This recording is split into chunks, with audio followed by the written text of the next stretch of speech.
شروع اللہ کا نام لے کر جو بڑا مہربان نہایت رحم والا ہے۔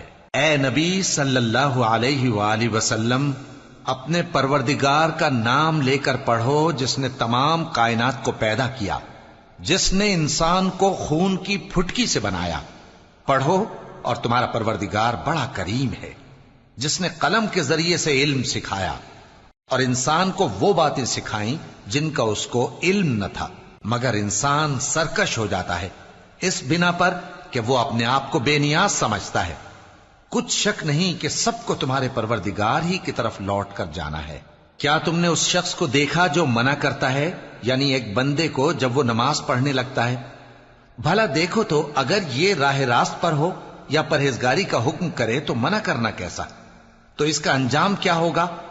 ذرا دیکھو تو اگر اس نے دین حق کو جھٹلایا اور اس سے منہ موڑا، کیا اس کو معلوم نہیں کہ اللہ دیکھ رہا ہے؟ دیکھو اگر وہ باز نہ آئے گا تو ہم اس کی پیشانی کے بال پکڑ کر گھسیٹیں گے، یعنی اس جھوٹے خطا کار کی پیشانی کے بال، تو وہ اپنے یاران مجلس کو بلا لے، ہم بھی دوزخ کے فرشتوں کو بلائیں گے۔ دیکھو اس کا کہا نہ ماننا اور سجدہ کرنا اور اللہ کا قرب حاصل کرتے رہنا۔ شروع اللہ کا نام لے کر جو بڑا مہربان نہایت رحم والا ہے۔ ہم نے اس قرآن کو شب قدر میں نازل کرنا شروع کیا، اور تمہیں کیا معلوم کہ شب قدر کیا ہے؟ شب قدر 1000 مہینے سے بہتر ہے۔ اس میں فرشتے اور روح القدس ہر کام کے انتظام کے لیے اپنے پروردگار کے حکم سے اترتے ہیں۔ یہ رات طلوع فجر تک امن و سلامتی ہے۔ شروع اللہ کا نام لے کر جو بڑا مہربان نہایت رحم والا ہے۔ جب زمین بھونچال سے ہلا دی جائے گی اور زمین اپنے اندر کے بوجھ نکال پھینکے گی اور انسان کہے گا کہ اس کو کیا ہوا ہے، اس روز وہ اپنے حالات بیان کر دے گی، کیونکہ تمہارے پروردگار نے اس کو حکم بھیجا ہوگا۔ اس دن لوگ طرح طرح کے ہو کر آئیں گے تاکہ ان کو ان کے اعمال دکھا دیے جائیں۔ تو جس نے ذرہ بھر نیکی کی ہوگی وہ اس کو دیکھ لے گا، اور جس نے ذرہ بھر برائی کی ہوگی وہ اسے دیکھ لے گا۔ شروع اللہ کا نام لے کر جو بڑا مہربان نہایت رحم والا ہے۔ کھڑکھڑانے والی، کھڑکھڑانے والی کیا ہے؟ اور تم کیا جانو کہ کھڑکھڑانے والی کیا ہے؟ وہ قیامت ہے جس دن لوگ ایسے ہوں گے جیسے بکھرے ہوئے پروانے، اور پہاڑ ایسے ہو جائیں گے جیسے دھنکی ہوئی رنگ برنگی اون۔ اب جس کے اعمال کے وزن بھاری نکلیں گے وہ دل پسند عیش میں ہوگا، اور جس کے وزن ہلکے نکلیں گے اس کا ٹھکانہ ہاویہ ہے۔ اور تم کیا سمجھے کہ ہاویہ کیا چیز ہے؟ وہ دہکتی ہوئی آگ۔ شروع اللہ کا نام لے کر جو بڑا مہربان نہایت رحم والا ہے۔ کیا تم نے نہیں دیکھا کہ تمہارے پروردگار نے ہاتھی والوں کے ساتھ کیا کیا؟ کیا اس نے ان کا داؤں غلط نہیں کیا؟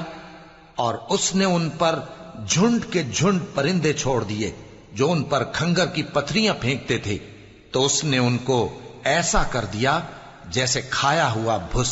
شروع اللہ کا نام لے کر جو بڑا مہربان نہایت رحم والا ہے۔ قریش کے مانوس کرنے کی بنا پر، یعنی ان کو جاڑے اور گرمی کے سفر سے مانوس کرنے کی بنا پر، انہیں چاہیے کہ اس نعمت کے شکر میں اس گھر کے مالک کی عبادت کریں جس نے ان کو بھوک میں کھانا کھلایا اور خوف سے امن بخشا۔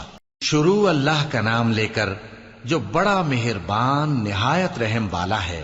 اے پیغمبر صلی اللہ علیہ وآلہ وسلم، کہہ دو کہ اے کافرو، جن بتوں کو تم پوجتے ہو ان کو میں نہیں پوجتا، اور جس معبود کی میں عبادت کرتا ہوں اس کی تم عبادت نہیں کرتے، اور میں پھر کہتا ہوں کہ جن کی تم پرستش کرتے ہو ان کی میں پرستش کرنے والا نہیں ہوں، اور نہ تم اس کی بندگی کرنے والے معلوم ہوتے ہو جس کی میں بندگی کرتا ہوں۔ تمہارے لیے تمہارا رستہ، میرے لیے میرا رستہ۔ شروع اللہ کا نام لے کر جو بڑا مہربان نہایت رحم والا ہے۔ ابو لہب کے ہاتھ ٹوٹ گئے اور وہ خود ہلاک ہو گیا، نہ تو اس کا مال ہی اس کے کچھ کام آیا اور نہ وہ جو اس نے کمایا۔ وہ ضرور بھڑکتی ہوئی آگ میں داخل ہوگا، اور اس کی بیوی بھی جو ایندھن سر پر اٹھائے پھرتی ہے، اس کے گلے میں مونج کی رسی ہوگی۔ شروع اللہ کا نام لے کر جو بڑا مہربان نہایت رحم والا ہے۔ کہو کہ وہ معبود برحق جس کی میں عبادت کرتا ہوں اللہ ہے، وہ ایک ہے۔ اللہ بے نیاز ہے، وہ نہ کسی کا باپ ہے اور نہ کسی کا بیٹا، اور کوئی اس کا ہمسر نہیں۔